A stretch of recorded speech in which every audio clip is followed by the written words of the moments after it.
Hello students, अभी अपन last जो lecture था उसमें पढ़कर आए थे विद्युत स्थितिज ऊर्जा। स्थितिज ऊर्जा हमने एक दो आवेशों के निकाय का कोई दो आवेशों से बनने वाले निकाय के कारण की थी और तीन आवेशों से मिलकर बनने वाले आवेशों के निकाय के कारण की थी।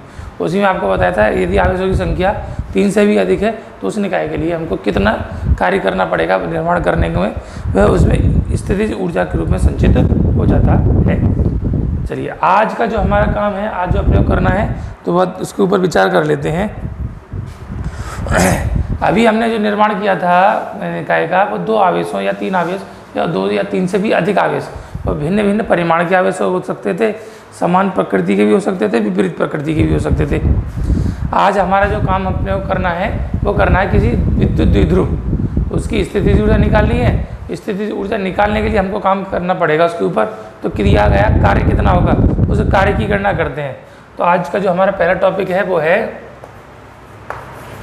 किसी विद्युत द्विध्रुव को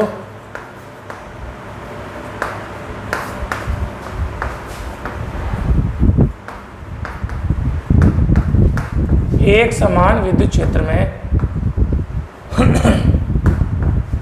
एक समान विद्युत क्षेत्र में घुमाने में किया गया कार्य।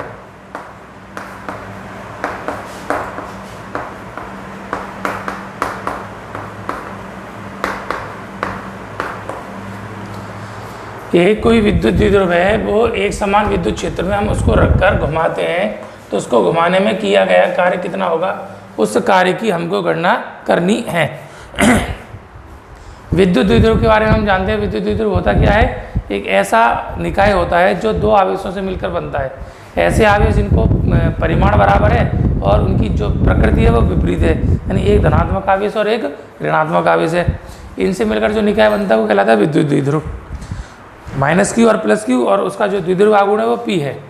अब हम विचार करते हैं कि एक समान कोई विद्युत क्षेत्र है ये E। इस ये जिसका परिमाण E है और ये एक समान दिशा में है, समान रूप से कोई, इसके अंदर हम एक विद्युत द्विध्रुव के बारे में विचार करते हैं कि विद्युत द्विध्रुव, ये हमने एक विद्युत द्विध्रुव के बारे में विचार किया जो दो आवेशों से मिलकर बना है -q और +q। उसकी ये प्रारंभिक स्थिति ये हमने मान ली A और ये B है। विद्युत क्षेत्र की दिशा से थीटा कोण पर स्थित है। ठीक, थीटा कोण पर स्थित है। अब हम इसको एक जगह से दूसरी जगह तक घुमाकर ले जाते हैं और किसी एक अन्य स्थिति तक हम ले जाते हैं। हमने माना ये θ1 कोण पर स्थित है। अब इसको जो घुमाकर हमको विस्थापित करना है, ये थीटा कोण पर विस्थापित करना है और ये A' मान लिया और नई स्थिति का ये बिंदु मान लिया B'। ये -q आवेश है और ये +q आवेश है और इसका द्विध्रुव आघूर्ण P है और बीच की जो दूरी है वो कितनी होती है, ये दूरी हमने मान ली वो 2L है। तो एक विद्युत द्विध्रुव है वो AB -q +q आवेशों से मिलकर बना है, किसी प्रारंभिक स्थिति θ1 कोण पर स्थित है। इसको हमको बल लगाकर घुमाकर लेके जाना है किसी नई स्थिति जिसका कोण है θ2 और नई अवस्था आ जाती है वो A' B' आ जाती है। तो A B से इसको नई स्थिति A' B' तक हमको घुमाना है। इसको घुमाने में हमको कितना कार्य करना पड़ेगा उस कार्य की हमको गणना करनी है। तो कार्य की गणना करनी है तो कैसे करेंगे? तो हम जानते हैं अगर कोई द्विध्रुव किसी भी विद्युत क्षेत्र में थीटा कोण पर स्थित होता है तो उस पर लगने वाला बल आघूर्ण, ध्यान कीजिए, आप पहले चैप्टर में पढ़कर आए थे विद्युत क्षेत्र वाले में, तो द्विध्रुव पर लगने वाला आघूर्ण बल आघूर्ण, तो कितना बल आघूर्ण लगता है उसके ऊपर? तो सूत्र होता है τ बराबर PE sin थीटा। जब वह थीटा कोण पर है, माना किसी क्षण वो थीटा कोण पर स्थित है, तो उस पर लगने वाला बल आघूर्ण कितना होता है? τ बराबर PE sin थीटा। अब हमको इसको घुमाना है, तो घुमाने में कितना कार्य करना पड़ेगा। तो कार्य के बारे में हम जानते हैं, कार्य बराबर क्या होता है, बल गुणा विस्थापन। सामान्य सा सूत्र जानते हैं, लेकिन हमने 11वीं में पढ़कर आए हैं तो हमने देखा है कि विस्थापन 2 प्रकार के होते हैं। कौन कौन से विस्थापन होते हैं कि एक वस्तु को आपने यहाँ से हटाकर दूसरी जगह पहुँचा दिया, तो एक स्थिति से दूसरी स्थिति तक हम अगर लेकर जाते हैं तो उसको कहते हैं रेखीय विस्थापन। कौन सा विस्थापन कहलाता है, वो रेखीय विस्थापन। एक बिंदु से दूसरे बिंदु तक एक सरल रेखा में हम उसको गति कराते हैं तो उसका कहलाता है रेखीय विस्थापन। ठीक है, लेकिन अगर हम इसी के स्थान पर ये लें कि कोई वस्तु है किसी बिंदु के सापेक्ष घूर्णन कर सकती है, एक स्थिति से दूसरी स्थिति तक अगर हम इसको घुमाते हैं, कोई इसकी एक पोजीशन है उसको हटाकर दूसरी पोजीशन तक हम लेकर जाते हैं, तो इसको जो विस्थापन इसके अंदर होता है उस विस्थापन को कहते हैं कोणीय विस्थापन।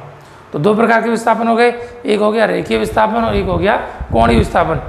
जब हम किसी वस्तु पर रेखीय विस्थापन करते हैं तब उसका जो कार्य कहलाता है, तो कार्य होता है उस वस्तु पर लगने वाला बल और बल की दिशा में होने वाला विस्थापन। तो जितना हिस्सा जो विस्थापन का जो भी भाग है जो बल की दिशा में लगेगा उस विस्थापन का हम बल के साथ गुणा कर देते हैं, उसको बोलते हैं हम उस निकाय पर किया गया कार्य। कब, जब उसके अंदर विस्थापन रेखीय विस्थापन होता है। परंतु यदि विस्थापन का मान रेखीय के स्थान पर कोणीय विस्थापन हो, तो कोणीय विस्थापन हो तो क्या होता है, तो ऐसी स्थिति में जो कार्य होता है, ध्यान कीजिए आप 11th में पढ़कर आए हो, तो कार्य होता है उसका मान होता है, तो वहाँ पर केवल बल नहीं लगता, बल के स्थान पर क्या लगता है, बल आघूर्ण लगता है। कपल ऑफ फोर्स हो गया, क्योंकि आप इसके अंदर विस्थापन कर रहे हो तो ये इधर लगेगा बल और ये इधर लगेगा, तो मिलके बल का क्या बन जाएगा, युग्म, यानी बल आघूर्ण हो गया। तो बल आघूर्ण और गुणा विस्थापन कौन सा है, वो विस्थापन है कोणीय विस्थापन।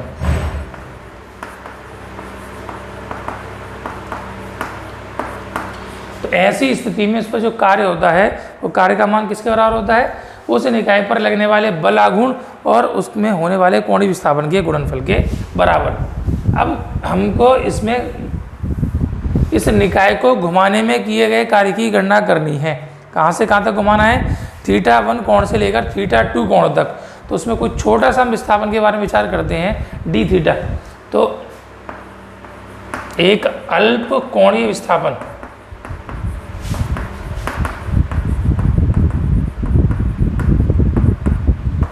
dθ तक घुमाने में किया गया कार्य,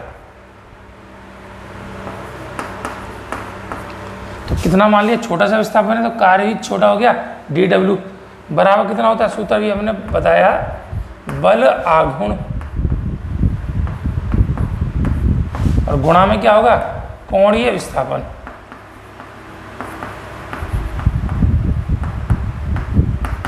कोणीय विस्थापन कितना है, dθ, बल आघूर्ण हम निकाल चुके, तो dw बराबर tau into dθ, tau into dθ। Tau की वैल्यू पुट कर दो तो dw बराबर टो का मान कितना है, pe sin थीटा और मल्टीप्लाई किसका है, dθ। हम इस निकाय को एक छोटे से कोण dθ तक अगर घुमाते हैं तो उस निकाय को घुमाने में किया गया कार्य कितना हो गया, pe sin theta into dθ। लेकिन हमको इसको कहाँ से कहाँ तक घुमाना है, θ1 कोण से लेकर θ2 कोण तक घुमाना है। तो अब इस द्विध्रुव को या इस निकाय को θ1 कोण से θ2 कोण तक घुमाने में किया गया कुल कार्य, तो कुल कार्य करने के लिए हमको क्या करना पड़ेगा, इसका समाकलन। अतः द्विध्रुव को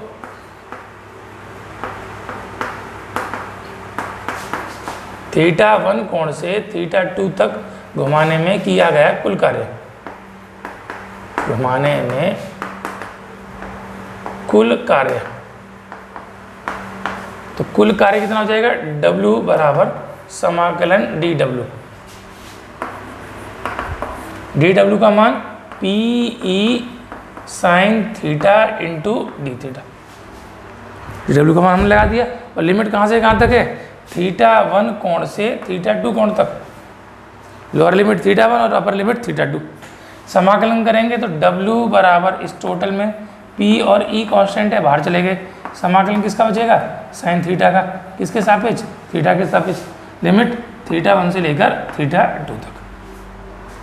साइन का समाकलन कितना होता है? तो साइन का अवकलन कॉस, कॉस का समाकलन साइन, ऐसे कॉस का अवकलन माइनस साइन, तो साइन का समाकलन minus cos. P E minus का कॉस थीटा, लिमिट थीटा 1 से लेकर थीटा 2 तक। ठीक, लिमिट लगाएंगे, upper limit minus lower limit, तो अपर लिमिट थीटा 2 है और लोअर लिमिट थीटा 1 है, तो W बराबर पी ई माइनस, हम चाहे तो माइनस को कॉमन ले लेते हैं, थोड़ा सा आसान रहेगा, तो माइनस का पी ई क्या बचा ब्रैकेट में कॉस थीटा और लिमिट थीटा 1 से लेकर थीटा 2 तक, तो W बराबर माइनस का पी ई, पहले अपर लिमिट लगाएंगे तो थीटा के स्थान पर थीटा 2 लगा देंगे, कॉस थीटा 2 और माइनस कॉस थीटा 1, तो W बराबर माइनस के अंदर गुणा कर दिया, तो पी ई ये कॉस थीटा 1 प्लस का हो जाएगा और कॉस थीटा 2 माइनस का हो जाएगा। तो किसी भी विद्युत द्विध्रुव को घुमाने में किया गया कार्य कहाँ से कहाँ तक, कोणीय स्थिति थीटा 1 से कोणीय स्थिति थीटा 2 तक, तो किसके बराबर होता है? P E cos theta 1 minus cos theta 2। P क्या चीज़ है? विद्युत द्विध्रुव आघूर्ण। ई क्या है? विद्युत क्षेत्र की तीव्रता। थीटा 1 थीटा 2 इसके कोण है। बल कार्य है तो कार्य का मात्रक क्या होगा? जूल। तो ये हो गया हमारा किसी भी विद्युत द्विध्रुव को थीटा 1 कोण से थीटा 2 कोण तक घुमाने में किया गया कार्य। तो एक समान विद्युत क्षेत्र में घुमाने में किया गया कार्य, एक प्रारंभिक कोणीय स्थिति थीटा 1 से अंतिम स्थिति थीटा 2 तक घुमाने में किया गया कार्य। अब थीटा 1 और थीटा 2 के इसके जो मैथमेटिकल वैल्यू है वो अलग अलग हो सकते हैं, कहीं से किसी कोणीय अवस्था से किसी कोणीय अवस्था तक घुमाने में किया गया कार्य। ठीक, कोई डाउट यहाँ तक? चलिए, इस जो वीडियो बनाते हैं आपको किसी भी सब्जेक्ट के जो वीडियो आते हैं आपके पास, तो उसको आप बार बार रिवाइंड करके देखिए, पॉज करके देखिए। अगर आपको कोई कन्फ्यूजन है तो पॉज करके उसकी कैलकुलेशन कीजिए, नहीं करिए जरूर, उसको बार बार करेंगे तो अभ्यास बार बार जितना करेंगे उतना ही आपका अच्छा ये टॉपिक होता चला जाएगा। कोई डाउट है तो संबंधित टीचर से आप फ़ोन पर उसके बारे में डिस्कशन भी कर सकते हैं। नंबर सभी टीचर्स के आपके पास होने ही चाहिए, अगर नहीं है तो आप जो आपको क्लास टीचर आपको काम भेज दें उनसे आप उस टीचर का नंबर मांग लीजिए। ठीक है, चलिए अगला टॉपिक अपने को करना है, इसकी स्थितिज ऊर्जा निकालनी है। इसकी स्थितिज ऊर्जा द्विध्रुव की। अब द्विध्रुव की स्थितिज ऊर्जा क्या होगी? तो द्विध्रुव एक ऐसा निकाय है दो आवेशों से मिलकर बना है, निकाय ऑलरेडी है। अब उसमें हम स्थितिज ऊर्जा क्या कर सकते हैं? लेकर आ रहे हैं या उसको कहीं से एक स्थिति से दूसरी स्थिति तक घुमा रहे हैं, तो उसमें कितना कार्य करना पड़ेगा, वह कार्य उस निकाय के अंदर स्थितिज ऊर्जा के रूप में संचित हो जाता है। तो अगला हमारा जो टॉपिक है वो है विद्युत द्विध्रुव की स्थितिज ऊर्जा। तो ध्यान देंगे एक बार। चलिए नेक्स्ट टॉपिक जिसके ऊपर अपने को डिस्कशन करनी है वो है विद्युत द्विध्रुव की स्थितिज ऊर्जा। अभी तक हम स्थितिज ऊर्जा के बारे में पढ़कर आए हैं कि किसी निकाय का निर्माण करने में किया गया कार्य। निर्माण कैसे करेंगे? तो अलग अलग आवेशों से मिलकर बनेगा और उन आवेशों को कहाँ से लेकर आएंगे? हम अनंत से लेकर आएंगे और किसी एक विद्युत क्षेत्र के अंदर या किसी भी स्थान पर हम उनको स्थापित कर एक निकाय की रचना करेंगे। उसको निर्माण करने में हमको जितना कार्य करना पड़ता है वह कार्य उस निकाय की विद्युत स्थितिज ऊर्जा कहलाता है। द्विध्रुव में क्या है? तो द्विध्रुव में हम इसको विद्युत क्षेत्र में उपस्थित है कि तो किसी भी अवस्था तक इसको हम घुमाएंगे, तो किसी भी कोणीय स्थिति तक घुमाने में किया गया कार्य। लेकिन घुमाएंगे तो कहाँ से घुमाएंगे? तो घुमाते हैं इसकी जो संतुलन की अस्थायी अवस्था होती है। कौन सी अवस्था? अस्थायी अवस्था।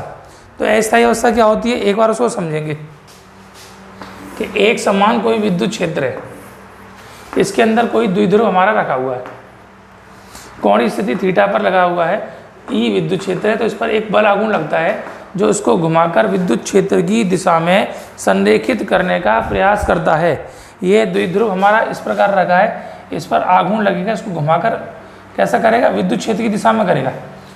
तो इसलिए इस पर क्या कहलाता है? वो बल आघूर्ण, उसका मान होता है पी ई साइन थीटा। तो जब थीटा की वैल्यू 0 हो जाएगी, पहला केस, तो टो की वैल्यू कितनी हो जाएगी? पी ई साइन 0, साइन 0 की वैल्यू 0। और दूसरा केस क्या हो जाएगा? जब थीटा की वैल्यू 90 डिग्री हो जाएगी तब टो की वैल्यू कितनी हो जाएगी? पी ई यानी मैक्सिमम। इसका मतलब बल आघूर्ण अधिक से अधिक कब लगेगा? जब ये द्विध्रुव 90 डिग्री पर होगा। 90 डिग्री पर होगा उस स्थिति में बल आघूर्ण सबसे ज़्यादा लगेगा, और 0 पर होगा तो बल आघूर्ण सबसे कम लगेगा। अधिक से अधिक बलागुण कब? 90 डिग्री पर, और 0 से डिग्री पर बलागुण कैसा हो जाएगा? 0 हो जाएगा। अर्थात ये हुआ कि जब हमने इसकी कोणीय स्थिति थीटा का मान 0 कर दिया तो बलागुण का मान 0 हो गया। इसका अर्थ ये है कि इसके ऊपर अब कैसा भी किसी भी प्रकार का कोई आघूर्ण या बल उत्पन्न नहीं है जिसको घुमाएगा नहीं, इसका मतलब स्थिर हो गया, तो वो उसकी कहलाती है स्थायी अवस्था। संतुलन की कौन सी अवस्था कहलाती है? स्थायी अवस्था, पर वो स्थायी हो गया, इसकी स्थायी अवस्था कहलाएगी। लेकिन अगर हम इसको थीटा इक्वल टू 90 डिग्री पर प्लेस कर दें तो वो उसकी इस स्थिति में बलागुण अधिक से अधिक लगेगा और इसको घुमाएगा, तो उसकी कैसी अवस्था कहलाएगी? अस्थायी। कौन सी अवस्था कहलाएगी? अस्थायी। तो परिभाषा क्या कहती है? तो परिभाषा के अनुसार तो किसी भी विद्युत द्विध्रुव को उसकी अस्थायी अवस्था से किसी कोणीय अवस्था तक घुमाने में किया गया कार्य उस द्विध्रुव में किसके रूप में संचित हो जाता है? स्थितिज ऊर्जा के रूप में, विद्युत स्थितिज ऊर्जा के रूप में संचित हो जाता है। तो अब ये अपने को सॉल्व करना है। कार्य हम जानते हैं, तो हम जानते हैं किसी द्विध्रुव को विद्युत क्षेत्र में एक कोणीय स्थिति से दूसरी कोणीय स्थिति तक घुमाने में किया गया कार्य अभी हमने सॉल्व करके निकाला, कितना था? PE cos θ1 माइनस cos θ2, ये सूत्र होता है। अब यहाँ पर स्थितिज ऊर्जा के लिए शर्त क्या है? तो किसी भी द्विध्रुव को अस्थायी अवस्था से यानी 90 डिग्री से किसी कोणीय अवस्था थीटा तक घुमाने में किया गया कार्य, तो ये θ1 का मान हो जाएगा और ये θ2 का मान हो जाएगा। तो 90 डिग्री θ1 से 90 θ2 तक घुमाने में किया गया कार्य, केवल लिमिट लगानी हमने को और कुछ नहीं कहलाता है। तो किया गया कार्य W बराबर कितना हो जाएगा? PE cos 90 degree minus cos θ। cos 90 का मान 0 माइनस का cos θ। तो W is equal to PE, ये वैल्यू बचेगी कितनी? माइनस की cos θ। तो टोटल W हमारे पास कितना बचा? माइनस का PE cos θ। तो किसी भी विद्युत द्विध्रुव को अस्थायी अवस्था से किसी कोणीय अवस्था तक घुमाने में किया गया कार्य उस निकाय में विद्युत स्थितिज ऊर्जा के रूप में संचित हो जाता है। अतः निकाय की विद्युत स्थितिज ऊर्जा तो ऊर्जा U का मान किसके बराबर हो जाता है? किए गए कार्य के बराबर। और कार्य ये थीटा स्थिति पर घुमा रहे हैं तो इसको U थीटा से प्रदर्शित करते हैं। तो U theta is equal to minus का PE cos θ। ऊर्जा है तो मात्रक जूल। तो ये हो गया आपका विद्युत द्विध्रुव की स्थितिज ऊर्जा। तो विद्युत द्विध्रुव को घुमाने में किया गया कार्य ये हमने निकाल लिया और विद्युत द्विध्रुव की स्थितिज ऊर्जा ऐसा करके हमने निकाल लिया। तो ये चैप्टर आपका जो तीसरा लेसन है विद्युत विभव विद्युत विभवांतर वाला, इस चैप्टर का काम यहाँ तक का थ्योरेटिकल पोर्शन पूरा कंप्लीट हो गया। इसमें एक छोटा सा टॉपिक बीच में छूट गया था, है केवल थ्योरेटिकल, इसलिए वो किसी कारणवश छूट गया था। अभी अपन उसके बारे में डिस्कशन कर लेते हैं। थोड़ा सा छोटा सा चैप्टर है और थ्योरेटिकल है, केवल कुछ उसकी गुणधर्म है, उस गुणधर्म के बारे में बात कर लेंगे। तो टॉपिक का जो नाम है थ्योरेटिकल, आपके पास नोट्स पहुंच चुके हैं, इसलिए मैं केवल थ्योरेटिकल आपको बता रहा हूं। उस टॉपिक का नाम है समविभव पृष्ठ।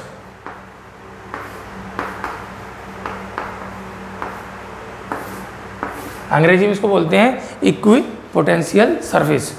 तो समविभव पृष्ठ क्या चीज़ है? हिंदी का शब्द है, सामान्य सा शब्द है, हम जानते हैं। तो ऐसा पृष्ठ जिसका विभव कैसा हो? सम यानी समान हो, सीधी सी परिभाषा है। इसके अलावा और कोई इसके बारे में अपने ज़्यादा दिमाग नहीं लगाना। तो अब इसको अगर हम डिफाइन करेंगे तो क्या कहेंगे? तो एक समान विद्युत क्षेत्र में खींचा गया वह काल्पनिक पृष्ठ जिसके सभी बिंदुओं पर विद्युत विभव का मान एक समान होता है, उस पृष्ठ को हम क्या कहते हैं? समविभव पृष्ठ। तो ऐसा सरफेस जिसके ऊपर सारे पॉइंट पर कैसा हो, जो विद्युत विभव का मान है वो एक बराबर हो। जैसे उदाहरण के तौर पे हमने कोई धनात्मक आवेश ले लिया, अब इससे जो बल रेखाएं निकलेंगी वो लंबवत निकलती हैं और ऋण आवेश में लंबवत प्रवेश करती हैं।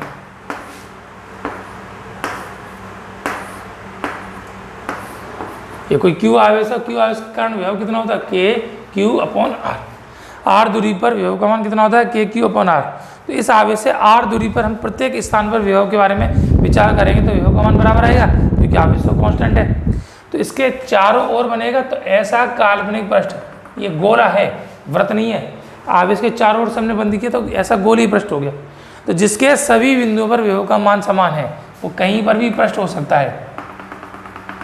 ऐसे काल्पनिक पृष्ठ को हम क्या कहते हैं, समविभव पृष्ठ। आवेश लिया तो आवेश के चारों ओर गोली पृष्ठ हो गया। अगर हम रेखीय आवेश लेते हैं, यानी किसी तार पर आवेश लेंगे तो चारों ओर जो पृष्ठ बनाएंगे वो कैसा हो जाएगा, बेलनाकार हो जाएगा। तो ऐसा काल्पनिक पृष्ठ जिसके सभी बिंदुओं पर विद्युत विभव का मान एक समान होता है, उस काल्पनिक पृष्ठ को हम कहते हैं समविभव पृष्ठ। ठीक है। अब विद्युत विभव का मान समान है, इसका मतलब विद्युत विभवांतर का मान कैसा हो जाएगा, विभव का हम अंतर करेंगे। सोचिए एक बार, इसको वीडियो पॉज करके आप सोच सकते हैं, सोचिए जरूर। लेकिन चलिए देखेंगे तो क्या था कि अगर विभव का मान समान है तो विभवांतर का मान क्या होगा, तो विभवांतर का मतलब क्या होता है, विभव का अंतर। पहले पर विभव हमने मान लिया v है, दूसरे पर विभव v है, तो उनका अंतर कितना हो जाएगा, तो अंतर हो जाएगा 0। अगर वैल्यू बराबर है तो अंतर कितना होगा, 0 अंतर होगा। तो दूसरा बारे में हम इसके बारे में क्या कह सकते हैं कि ऐसा काल्पनिक पृष्ठ जिसके किन्हीं दो बिंदुओं के मध्य विद्युत विभवांतर का मान 0 होता है, उस काल्पनिक पृष्ठ को हम कहते हैं समविभव पृष्ठ। ठीक है। अब इसके कुछ गुणधर्म हैं, 2-3 प्रमुख रूप से गुणधर्म हैं, वो समझ लीजिए। तो पहली बात क्या हो जाएगी, पहली अपने स्टेटमेंट है वो क्या, कि ऐसा पृष्ठ जिस पर सभी बिंदुओं पर विद्युत विभव का मान समान होता है अथवा विभवांतर का मान 0 होता है। एक बात तो क्या हो गया इसका पहली प्रॉपर्टी, कि इस पृष्ठ के किन्हीं दो बिंदुओं के मध्य विद्युत विभवांतर का मान 0 होता है। तो विद्युत विभवांतर अगर हम इसके बारे में विचार करते हैं तो पहला स्टेटमेंट इसका क्या हो जाएगा, पहला पॉइंट, डेल्टा V = 0, विभवांतर का मान 0 हो गया। दूसरी बात, इस पृष्ठ के किसी एक बिंदु से दूसरे बिंदु तक किसी आवेश को ले जाने में किया गया कार्य कितना होगा, विचार कीजिए। तो कार्य के बारे में हम करना है तो सेकंड, तो कार्य बराबर कितना होता है, बल गुणा विस्थापन, बहुत सामान्य से हम जानते हैं। नहीं, विभवांतर के पदों में क्या होता है, तो V = W/Q, तो W = V × Q। एक से दूसरे तक ले जा रहे हैं तो डेल्टा V, और आवेश हमने ले गया Q। डेल्टा V की वैल्यू कितनी है, 0, तो ये 0 × Q, तो कितना हो जाएगा, 0। इसका अर्थ ये हुआ, क्या बात हुई इसकी, कि समविभव पृष्ठ का पहला प्रॉपर्टी क्या थी, इसके किन्हीं दो बिंदुओं के मध्य विभवांतर का मान 0 हो जाता है। और दूसरी इसकी प्रॉपर्टी क्या होगी कि इस पृष्ठ पर किसी आवेश को एक बिंदु से दूसरे बिंदु तक ले जाने में किया गया कार्य 0 होता है। कार्य कैसा होता है, 0 होता है। तीसरी प्रॉपर्टी, तो तीसरी प्रॉपर्टी क्या है कि जो विद्युत क्षेत्र अभी जैसे हमने ड्रॉ किया, तो इस गोलीय पृष्ठ पर हम ड्रॉ करेंगे, इसके साथ कितना कोण बनाएगा, 90 डिग्री, कि स्पर्श रेखा के सदैव लंबवत होगा। तो तीसरी बात क्या होगी कि जो बल रेखाएं हैं या विद्युत क्षेत्र की तीव्रता है वो समविभव पृष्ठ के सदैव लंबवत होती हैं। तो बल रेखाओं की जो दिशा है वो कैसी होती है, सदैव लंबवत होती है। तो बल रेखाएं कह सकते हैं या हम इसको विद्युत क्षेत्र की तीव्रता कह सकते हैं। बात एक ही है, समविभव पृष्ठ से गुजरने वाली विद्युत बल रेखाएं या विद्युत क्षेत्र की तीव्रता पृष्ठ के सदैव लंबवत होती है। और फोर्थ और लास्ट अंतिम वो क्या है, तो हमने देखा कि समविभव पृष्ठ, ये हमने पृष्ठ ले लिया, ये पृष्ठ ले लिया, कहीं हम इसके नज़दीक भी पृष्ठ की विचार कर सकते हैं, दूर भी हम कहीं पृष्ठ के बारे में विचार कर सकते हैं। तो क्या है कि दो समविभव पृष्ठ एक दूसरे को कभी भी नहीं काटते हैं। क्यों नहीं काटते, बल रेखाओं वाला गुणधर्म हो गया कि जहाँ पर भी काटेंगे, काटने का मतलब है कि अगर एक पृष्ठ ये हमने लिया और दूसरा पृष्ठ हमने ऐसा करके ले लिया, एक ही आवेश के कारण, इसका मतलब होगा इस आवेश के कारण ये केंद्र है, तो ये दूरी अधिक हो गई और ये दूरी यहाँ पर कम हो गई। ये दूरी अधिक हो गई और r की व्युत्क्रमानुपाती है, तो यहाँ पर विभव का मान कम हो जाएगा और यहाँ पर विभव का मान ज़्यादा हो जाएगा। और एक ही पृष्ठ पर विभव के मान कैसे होने चाहिए, समान होने चाहिए। तो समान होने चाहिए तो गोली जो त्रिज्या मिलेंगी वो समान मिलेंगी। इसका अर्थ ये हुआ कि दो समविभव पृष्ठ एक दूसरे को नहीं काटेंगे। क्यों नहीं काटेंगे, क्योंकि जहाँ पर भी काटेंगे वहाँ पर विभवांतर के विभव का मान भिन्न भिन्न हो जाएगा, जो किसी भी समविभव पृष्ठ के लिए संभव नहीं है। तो ऐसा समविभव पृष्ठ के बारे में कुछ गुणधर्म थे जिसको मैंने आपके सामने डिस्कशन किया। ये आपका चैप्टर कंप्लीट हो चुका है थ्योरेटिकल ये आपका चैप्टर कंप्लीट हो गया। अभी नेक्स्ट इसके न्यूमेरिकल्स आएंगे और उसके बाद फिर अपन नेक्स्ट चैप्टर शुरू करेंगे, लेसन नंबर 4, उसका नाम होगा धारिता, विद्युत धारिता। उसमें संधारित्र और धारिता इनके बारे में हम अध्ययन करेंगे। तो ऐसे 4 चैप्टर मिला के आपकी एक यूनिट होगी। तो जो आपको उसका टाइटल नज़र आता है उसका आता है स्थिर विद्युत की। तो स्थिर विद्युत की एक यूनिट है जो आपकी 6 नंबर की यूनिट आती है, उसके अंदर 4 लेसन आपके रहने वाले हैं। तो उसमें तीसरा लेसन थ्योरेटिकल आपका कंप्लीट हो गया। ठीक है, करिए जरूर, पढ़ाई जरूर कीजिए। Thank you.